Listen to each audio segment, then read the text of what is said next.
Hello दोस्तों, जय हिंद, नमस्कार। मैं रमेश यादव आप सभी का स्वागत करता हूं study with Ramesh Yadav YouTube channel पर।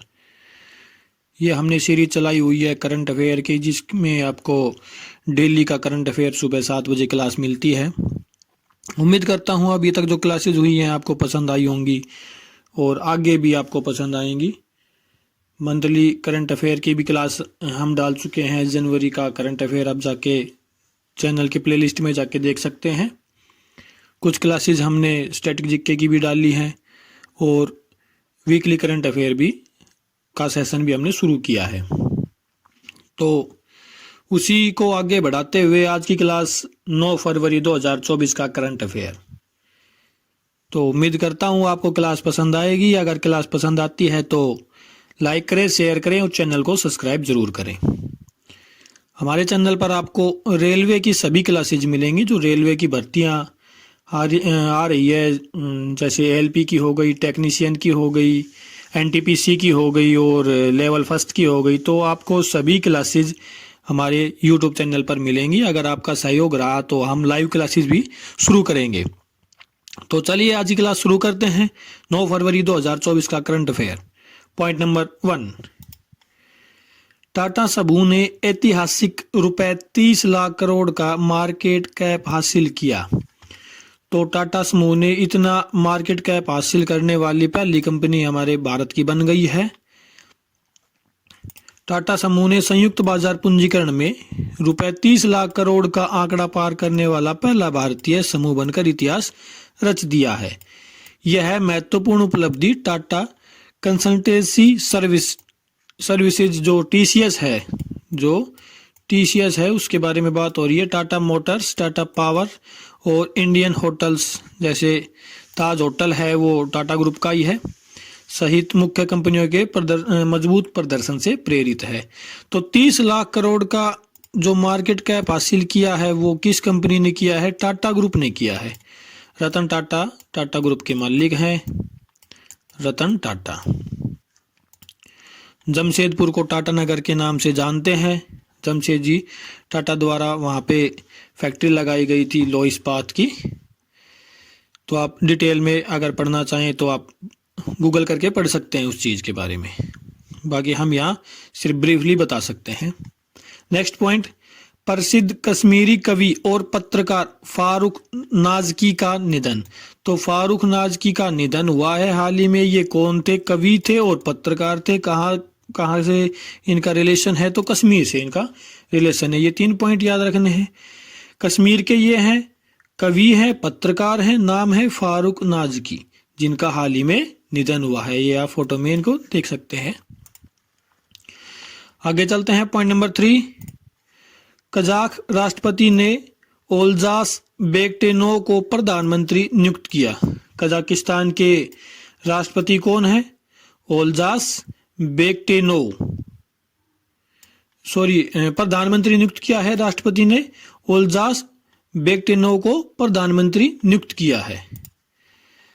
तो कजाकिस्तान के राष्ट्रपति कौन है? राष्ट्रपति कासिम जोमार्ट टोकायेव। अब कजाकिस्तान के राष्ट्रपति जो हैं कासिम जोमार्ट टोकायेव ने अपने चीफ ऑफ स्टाफ सीडीएस होता है chief of staff, defence staff, ओल्जास बेक्टेनोव को नया प्रधानमंत्री नियुक्त किया है।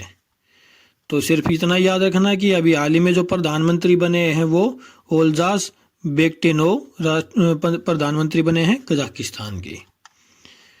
चलिए आगे चलते हैं। पॉइंट नंबर 4, चिली के पूर्व राष्ट्रपति सेबेस्टियन पिनेरा की हेलीकॉप्टर दुर्घटना में मौत। तो ये इनका संबंध कहाँ से है? चिली से है। कौन थे? पूर्व राष्ट्रपति थे। नाम क्या है? सेबेस्टियन पिनेरा नाम है।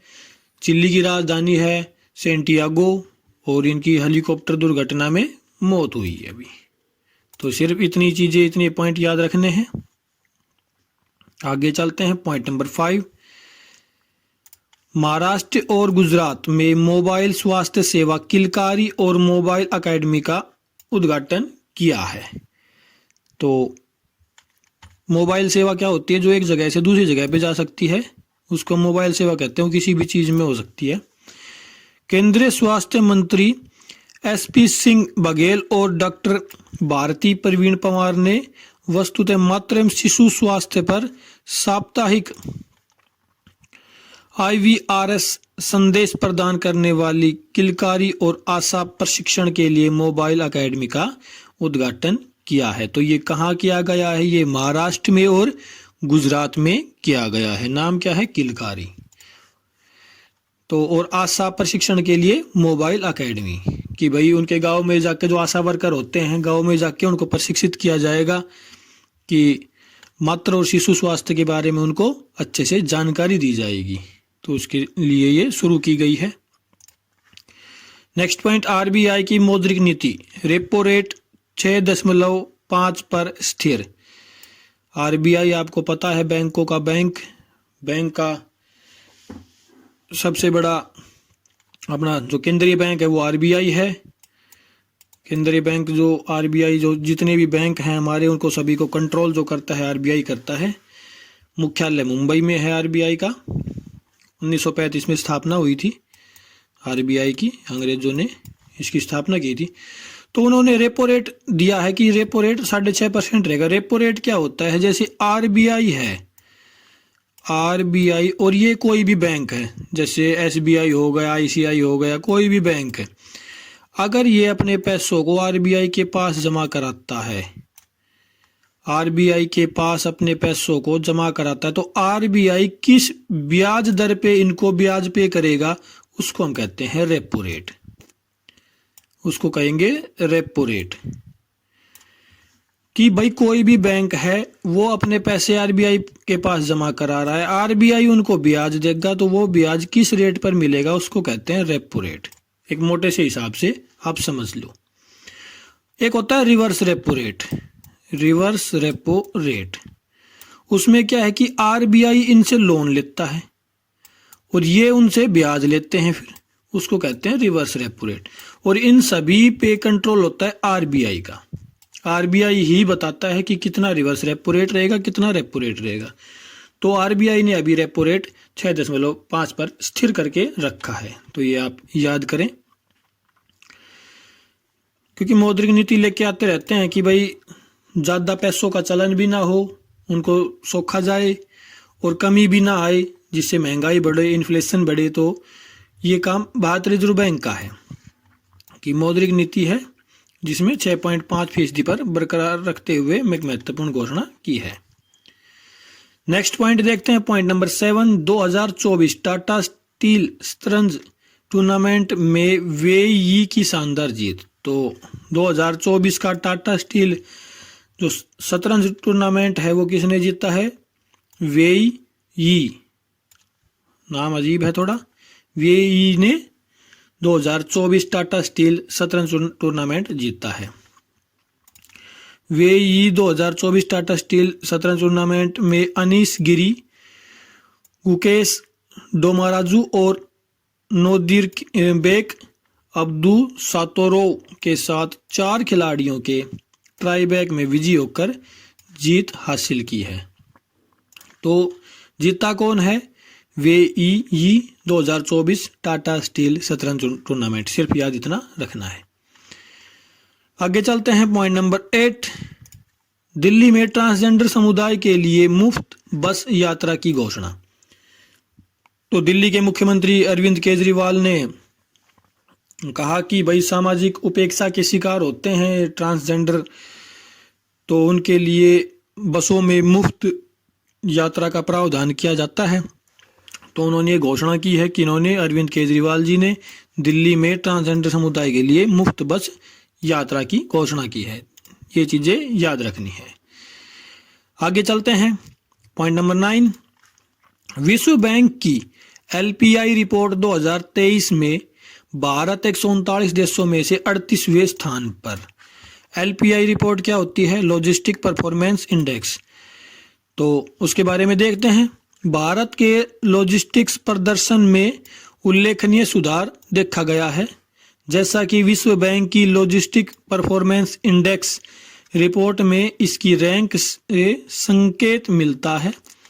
तो आपको बस सिर्फ याद ये रखना है कि एलपीआई इंडेक्स में भारत को स्थान कौन सा मिला है, तो 38वां स्थान मिला है। 139 देशों की सूची में 38वां स्थान मिला है। आगे चलते हैं, पॉइंट नंबर 10। बर्फ पर सो रहे ध्रुवीय भालू की तस्वीर ने जीता wild life photographer of the year people's choice award. ये आप देख सकते हैं, ये फोटो है बर्फ पर सोते हुए भालू की, इसने जीता है wild life photographer of the year people's choice award.